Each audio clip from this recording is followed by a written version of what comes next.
ভাবতেও গা শিউরে ওঠে।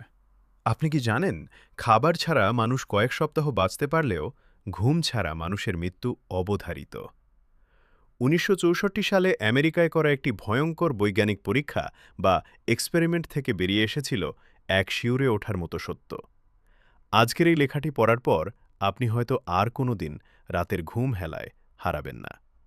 মৃত্যুর সাথে ১১ দিনের পাঞ্জা ঘটনাটি ১৯৬৪ সালের। মাত্র ১৭ বছরের এক কিশোরকে বেছে নেওয়া হয়েছিল এই পরীক্ষার জন্য।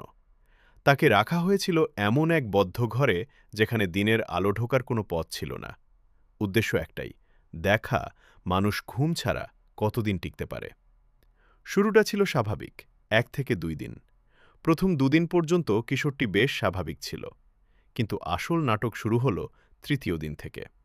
তৃতীয় দিন, ছায়া যখন কথা বলে, ৩ দিন পার হতেই সে একা একা কথা বলতে শুরু করে।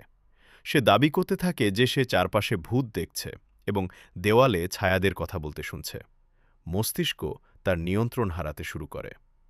পঞ্চম দিন, চরম অবিশ্বাস। সে খাওয়া দাওয়া সম্পূর্ণ বন্ধ করে দেয়। তার মনে হতে থাকে তাকে বিষ খাইয়ে মেরে ফেলা হবে। ডাক্তারদের সে তার পরম শত্রু ভাবতে শুরু করে। সপ্তম দিন, অজানা ভাষা ও অদ্ভুত সংকেত। ৭ দিনের মাথায় সে ঘরের দেওয়ালে অদ্ভুত স্বভাব চিহ্ন আর এমন ভাষায় কিছু লিখতে থাকে যে ভাষার অস্তিত্ব এই পৃথিবীতে নেই।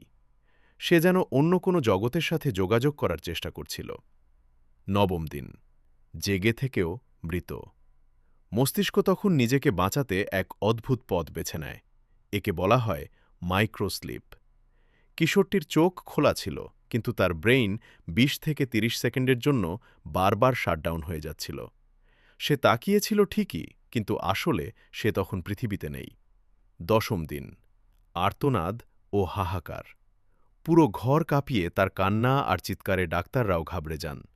তার মানসিক অবস্থা তখন সম্পূর্ণ ভেঙে চুরমার।